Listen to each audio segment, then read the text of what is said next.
Assalamualaikum warahmatullahi wabarakatuh. Apa kabar sahabat beriman? Selamat datang di Khazanah Islam. Di video kali ini kita akan membahas seorang ahli ibadah selama 220 tahun, bahkan sudah memiliki ribuan santri. Tapi sayangnya dia mati dalam keadaan kafir. Siapakah dia? Silakan tonton sampai habis ya sahabat beriman. Seorang ahli ibadah selama 220 tahun, bahkan sudah memiliki ribuan santri, meninggal dunia dalam keadaan kafir dan su'ul khatimah. Lantas perbuatan apa yang menyebabkan dirinya mati kafir dan mati dalam keadaan buruk? Kisah ini dialami oleh Barsisah, seorang ahli ibadah yang mempunyai 60.000 santri, dan seluruh santrinya bisa berjalan di angkasa karena berkat ilmunya. Tak tanggung-tanggung ia beribadah selama 220 tahun tanpa sekalipun melakukan perbuatan maksiat. Melihat para malaikat sangat kagum dengan sosok tersebut, Allah Subhanahu wa Ta'ala kemudian berfirman, "Apa yang kalian kagumkan darinya? Sesungguhnya aku lebih mengerti dari apa yang kalian mengerti. Sesungguhnya Barsisah dalam pengertianku akan berbuat kufur dan masuk neraka untuk selama-lamanya sebab minum khamar." Mendengar firman Allah Subhanahu wa Ta'ala tersebut, para iblis laknatullah pun tersenyum dan mengerti apa yang harus ia lakukan guna menggoda Barsisah. Iblis kemudian mendatangi Barsisah di pondoknya dengan menyamar sebagai pemuda ahli ibadah yang memakai jubah putih terbaik. Barsisah kemudian memanggil si pemuda tersebut seraya bertanya, "Siapakah kamu? Dan ada keperluan apa ke sini?" Iblis kemudian menjawab, "Saya adalah seorang hamba yang datang untuk membantu ibadahmu kepada Allah Subhanahu wa Ta'ala. Barang siapa yang ingin beribadah kepada Allah, maka cukuplah Allah sebagai pemiliknya," jawab Barsisah. Iblis beriktikaf dan kemudian beribadah di masjid selama 3 hari 3 malam tanpa makan dan tidur. Melihat ibadahnya yang seperti itu, Barsisah takjub seraya berkata, "Saya beribadah kepada Allah selama kurang lebih 220 tahun. Namun tidak pernah mengerjakan seperti apa yang kamu kerjakan." Kemudian iblis berkata, "Aku telah berbuat dosa. Oleh sebab itu aku terus mengingatnya agar rasa kentuk, lelah, dan laparku hilang." Kemudian Barsisah bertanya, "Bagaimana caranya agar aku bisa seperti engkau?" Kemudian iblis menjawab, "Pergi dan berbuat maksiatlah kepada Allah Subhanahu wa Ta'ala. Kemudian cepat-cepat bertaubatlah, karena Allah Maha Pemberi Ampun."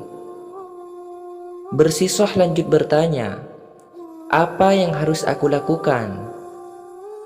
Iblis lalu menjawab dengan lantang, "Zina."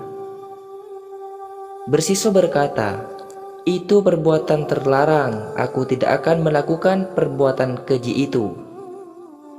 Iblis lalu berkata lagi, "Bunuh orang mukmin." Barsisah menjawab tegas, "Aku tidak akan melakukan itu." Tak mau kalah lalu iblis berkata, "Minum khamar yang memabukkan, karena ini adalah yang paling ringan dan Allah akan mudah mengampunimu." Barsisah kemudian berkata, "Minum minuman yang memabukkan juga sebuah larangan." Iblis kemudian berkata, "Minum sedikit saja dan jangan sampai engkau mabuk." Mulai luluh dengan bujuk rayu iblis, Barsisah lanjut bertanya, "Di mana aku akan melakukannya?" Iblis menjawab, "Pergilah ke desa ini."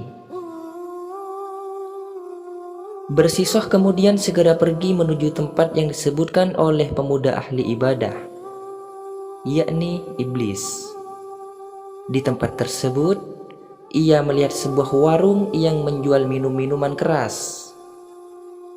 Barsisah kemudian memesan dan menenggak satu gelas.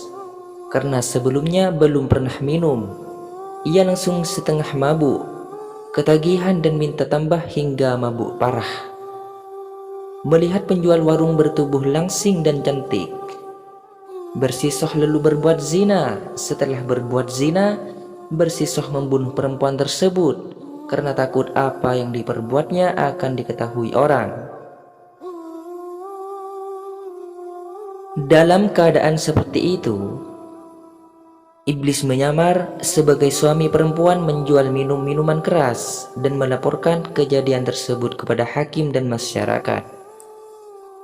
Bersisuh pun akhirnya ditangkap beramai-ramai dan dihukum jilid sebanyak 80 kali karena minum khamar, 100 kali karena berzina, dan disalib sebab telah membunuh. Dalam keadaan tersalib, iblis muncul sebagai orang ahli ibadah yang pernah ditemuinya. Kemudian iblis bertanya, "Bagaimana keadaanmu?"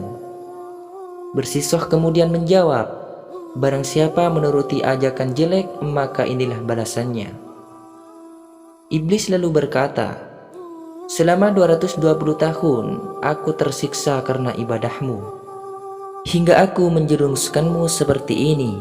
Namun apabila kamu ingin bebas, aku bisa membebaskanmu." Bersisuh lanjut bertanya, "Bagaimana caranya?" Iblis lanjut berkata, "Sujudlah kepadaku 1 kali." Bersisuh kemudian berujar, "Aku tidak dapat melakukan itu dalam keadaan tersalib seperti ini." Iblis lalu berkata lagi, "Sujudlah dengan isyarah." Bersisuh pun sujud dengan isyarah dan kufur kepada Allah Subhanahu wa Ta'ala serta meninggal dunia tanpa membawa keimanan. Na'udzubillahi min dzalik. Wallahu a'lam. Sekarang ya sahabat beriman, hikmah yang bisa diambil dari kisah ini. Kisah ini menjadi pembelajaran bagi kita untuk tak mengusahakan diri kita sebaik mungkin, menjauh dari segala larangan Allah Subhanahu wa Ta'ala. Jangan sekali-kali berpikir untuk sengaja berbuat maksiat, karena nanti Allah Subhanahu wa Ta'ala akan mengampuni dosa hambanya. Sebab kita tidak tahu apakah setelah melakukannya kita masih diberikan kesempatan bertaubat atau tidak. Dan kita tidak tahu apakah setelah berbuat maksiat, apakah kita masih diberikan kesempatan hidup dan memperbaiki segalanya. Selain itu, penting juga untuk kita memahami bahwa ibadah juga harus diimbangi dengan ilmu. Karena saat dibarengi dengan ilmu, keimanan dan ketakwaan kita akan lebih kuat, membuat kita lebih memahami mana yang baik dan mana yang buruk dengan lebih jelas, sehingga ketika godaan muncul, kita akan bisa menepis dan tidak terjerumus dengan hal itu. Semoga Allah Subhanahu wa Ta'ala senantiasa membimbing kita pada jalan yang lurus, serta mendekatkan kita pada lingkungan yang baik dan orang-orang yang salih. Amin ya rabbal alamin. Jadi itulah kisah seorang ahli ibadah selama 220 tahun yang meninggal dalam keadaan mati kafir. Na'udzubillahi min dzalik. Wallahu a'lam bissawab. Semoga kisah ini bermanfaat untuk kita semua. Lebih dan kurangnya mohon dimaafkan. Khilaf ataupun keliru itu datangnya dari saya pribadi sebagai manusia biasa. Saya akhiri. Wassalamualaikum warahmatullahi wabarakatuh. Tetap di Khazanah Islam.